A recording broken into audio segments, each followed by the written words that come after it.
Hello and welcome back to 5 Minute Photo. I'm Bill Ferris, and in this episode I would like to have a personal conversation with you, a conversation about my relationship with Nikon.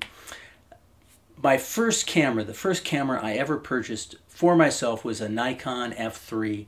This was back in the 1990s. The F3 was a professional film body camera, and I purchased it used, and I used old style, old school film to make pictures.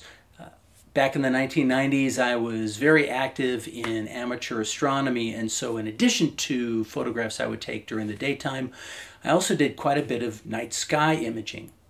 Well, in 2004, I decided to make the jump to digital.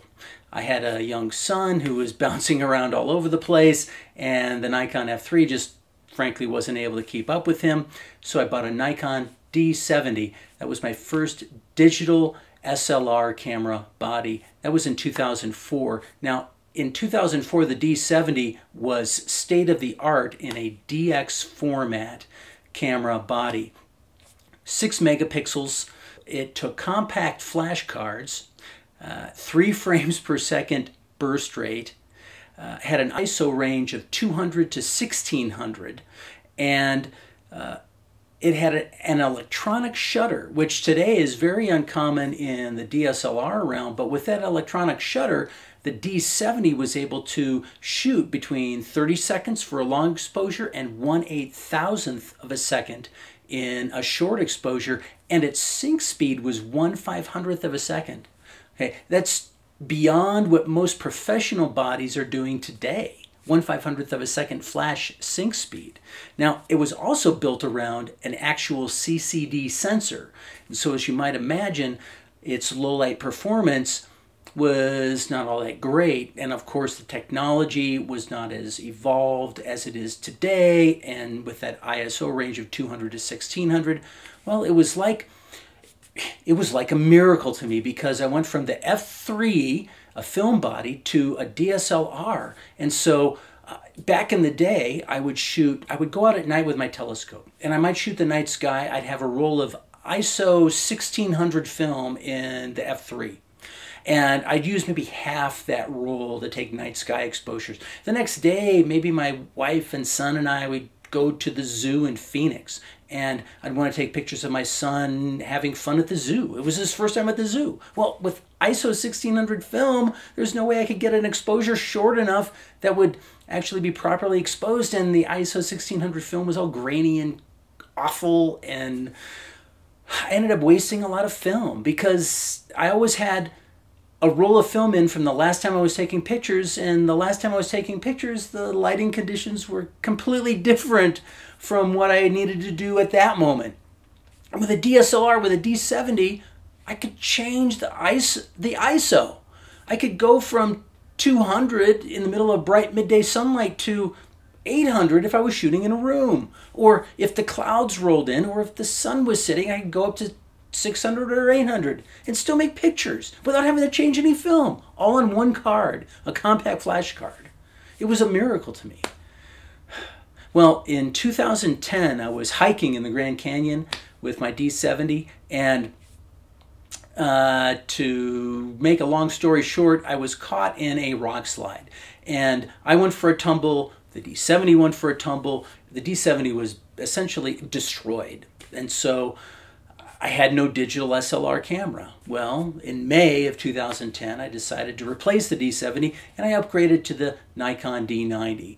And the D90 is a camera body I'm still shooting with today. In fact, this video is being shot on the D90. As you may know, the D90 was Nikon's first DSLR body to shoot video. We're recording this at 720p, 24 frames per second. So I shot with the D90 for the better part of 3 years, a little longer than 3 years. But in September of 2013, I decided to make the jump from DX format to full frame. So I purchased the Nikon D600, a full frame camera body, 24 megapixels, native ISO range of 100 to 6400, 5.5 frames per second burst rate, dual SD cards, and improved autofocus. The D90 had 11 autofocus points compared to the D70's 5. The D600 has 39. The D600 is a camera body I have loved shooting with for the last year. It's great at landscapes, which is what I predominantly do as a photographer. But I've used the D600 for sports, I've used it for portraits, and it does great at all those things. You can use it for any type of photography you envision. Now, you're probably also aware that the D600 is a camera body with a reputation that's rather spotty, if you'll pardon the pun, a reputation for collecting dust and oil on the sensor. Now, I'm going to talk now just about my story, my experience with the D600. I loved shooting with a camera body. How many times have I said that? Probably 4 or 5. I can't say it enough. It's a great camera body, great image quality, on par with any professional camera body that was available in its day in a 35mm full-frame DSLR format. Anything mirrorless as well. I did take advantage of a Nikon service advisory in March of 2013 and sent in the D600 to have the sensor cleaned. And Nikon, as part of that service advisory, they replaced the shutter mechanism. In September of this year, just a few weeks ago, I contacted Nikon to schedule another sensor cleaning. And long story short, the end result of that contact was Nikon offered to replace my D600 camera body with a new Nikon D610. Now, again, let me emphasize, I loved shooting with the D600. However, the manufacturer offering to replace the camera body with another new model camera body, I accepted. And I will say this, as much of a beating as Nikon has been taking, and perhaps deservedly so, over their handling of the D600 sensor issue, speaking for myself, my experience with Nikon, all I can say is, in the end, they're a company that has stepped up to the plate and has backed their product. And the fact that they have delivered to me this package, which came just the other day, and I haven't opened it. I have no idea what's inside. Well, okay, I have an idea what's inside. I think it's a new D610. But let's find out. That's what this video is all about. It's an unboxing video. So let's open up the box and find out what's inside.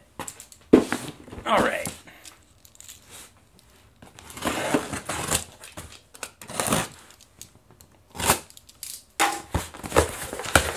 My first time opening the box.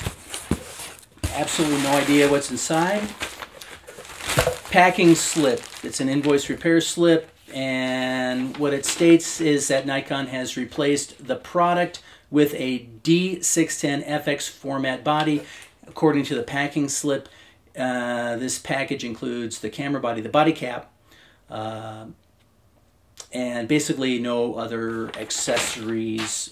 What they asked me to return with the D600 body was the body cap. They didn't want a battery. They didn't want anything else.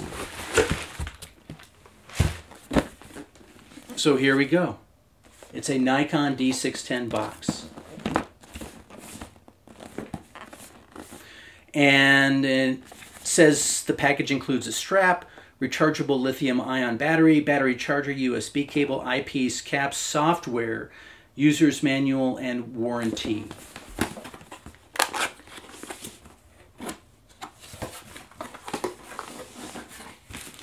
The warranty. Let's see. User's manual. And feels like there's a disc in here that has the software.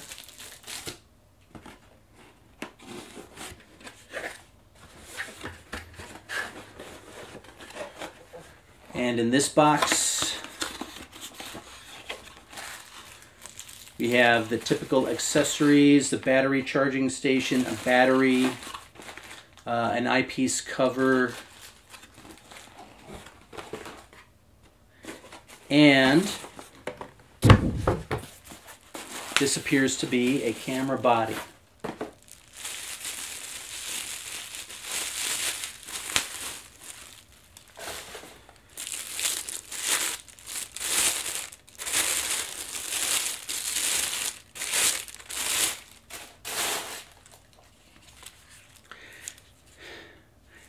It is a Nikon D610. Nikon D610 body cap, back LCD screen cover, brand spanking new. I've been a Nikon photographer for decades, going back again to the early 1990s with that F3, my first camera body. And there may be nothing objective or rational about this, but I like being a Nikon shooter. There's an emotional attachment I have with this product, and I've had with these products over the years. I like the feel of a Nikon camera in my hands. I like the sound a Nikon shutter makes. I love the image quality their products have produced for me. And so I would welcome the opportunity, and I do welcome the opportunity, to remain a Nikon shooter for many years to come. And with this act of replacing my D600 with the D610, Nikon's taken a big step forward to making that happen. And anyway, I wanted to share this with you, and for whatever it's worth, as a former Nikon D600 owner and now a Nikon D610 owner, I look forward to bringing you future images, hopefully great images taken with the D610, and experiences and lessons learned as a photographer working with Nikon products. Thank you for watching. I'm Bill Ferris, and I will see you next time on 5 Minute Photo.